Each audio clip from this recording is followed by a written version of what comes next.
तो रूस के राष्ट्रपति व्लादिमीर पुतिन और चीन के राष्ट्रपति शी जिनपिंग अगले हफ्ते उज्बेकिस्तान में मिलने वाले हैं। चीन में रूस के राजदूत एंड्री डेनिसोव ने पत्रकारों को बताया कि दोनों नेता 15 और 16 सितंबर को उज्बेकिस्तान के शहर समरकंद में मिलेंगे, जहां शंघाई सहयोग संगठन शिविर सम्मेलन होने जा रहा है। लेकिन उज्बेकिस्तान में शी और पुतिन की एक और मीटिंग होने वाली है, जहां पर सिर्फ वही दोनों लोग होंगे, क्योंकि ये बैठक शंघाई सहयोग संगठन शिखर सम्मेलन के इतर होगी।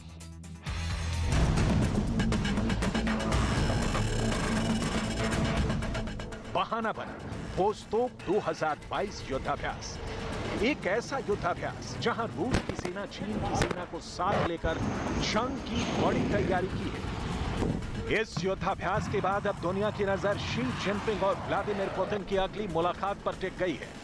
पुतिन और शी एक बार फिर मिलने वाले हैं, एक बार फिर दोनों आमने सामने बैठकर मीटिंग करने वाले हैं। बंद कमरे में बहुत बड़ी रणनीति पर फाइनल मुहर लगाने वाले हैं। इस वक्त पूरी दुनिया की निगाहें यूक्रेन में टिकी हुई हैं। यूक्रेन में जंग जारी है, ताइवान पर टिकी है, जहां युद्ध का खतरा बना हुआ है।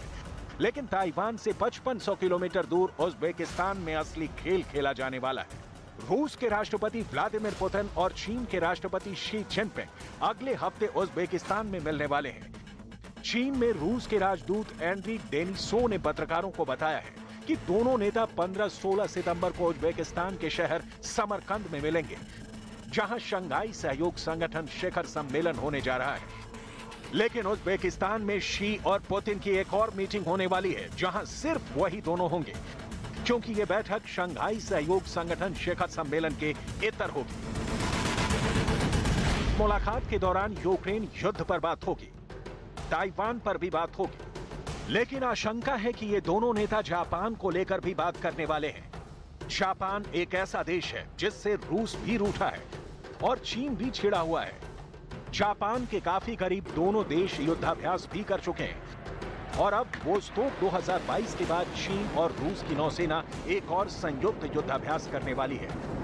इसकी जानकारी चीन के सरकारी अखबार ग्लोबल टाइम्स ने दी है। ये दूसरा युद्धाभ्यास भी जापान के पास होने वाला है। तो क्या जापान रूस और चीन का साझा शिकार बनने वाला है, जिसका दोनों देशों से तनाव है?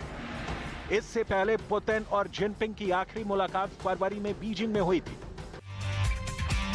तो पहले भी चीन और रूस जापान के करीब के आइलैंड पर युद्धाभ्यास कर चुके हैं, जिसका विरोध जापान ने किया था। वही हालात को देखते हुए जापान ने भी अपनी रक्षा बजट में बढ़ोतरी की है और इसके साथ ही जापान ने डिफेंस बजट बढ़ाने के साथ साथ मारक मिसाइल बनाने का भी ऐलान कर चुका है। दरअसल जापान की टेंशन की सबसे बड़ी वजह चीन और रूस की नौसेना का अगला युद्धाभ्यास है और यही वजह है कि जापान अपनी ताकत में इजाफा कर रहा है। यूक्रेन में रूस कैसे हमला करेगा, कब करेगा, कितनी ताकत से करेगा, यह सब कुछ चीन को पता था। लेकिन शी जिनपिंग ने एक बार भी रूस को रोकने की कोशिश नहीं की, पुतिन को समझाने का प्रयास तक नहीं किया, जबकि अमेरिका चीन से बार बार युद्ध टालने के लिए मदद मांग रहा था। अमेरिका की सीक्रेट दस्तावेजों से इसका खुलासा हो चुका है। वहीं ताइवान मुद्दे पर रूस हमेशा चीन के साथ रहा है, लेकिन अब इस जोड़ी का फियर फैक्टर जापान में भी दिखने लगा है।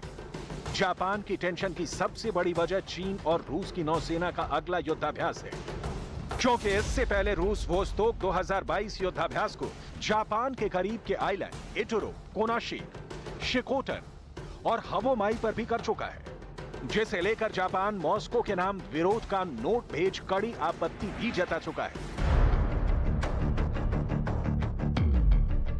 क्योंकि इन इलाकों को जापान पहला हिस्सा मानता है। इन टापुओं को लेकर रूस और जापान में सीमा विवाद बरसों पुराना है और अब रूस के साथ चीन की जुगलबंदी जापान के सामने नई चुनौती बनकर सामने आई है। दरअसल चीन अरसे से जापान को डराने में लगा है, लेकिन जापान ने भी अब कमर कस ली है। ताइवान के मुद्दे पर लगातार धमकी देने वाले चीन से निपटने के लिए जापान 1000 क्रूज मिसाइलों की तैनाती करने जा रहा है। चीन के सरकारी अखबार ग्लोबल टाइम्स के मुताबिक इन मिसाइलों को जापान नैनसेई और क्यूशु द्वीप पर तैनात कर सकता है। दावा किया गया है कि इन मिसाइलों के जरिए जापान चीन को उसी की भाषा में जवाब भी देने के फुल मूड में है। चीन के अखबार ग्लोबल टाइम्स ने दावा किया कि जापान अपनी सैन्य ताकत बढ़ाने में तेजी से जुट गया है। चीन के मुताबिक जापान हथियारों के मामले में उसकी बराबरी करने की कोशिश कर रहा है। और वो चीन के किसी भी खतरे का जवाब देने के लिए 1000 किलोमीटर लंबी रेंज वाली मिसाइलें तैनात कर सकता है। इन मिसाइलों की रेंज बढ़ाकर 5500 किलोमीटर तक की जा सकती है।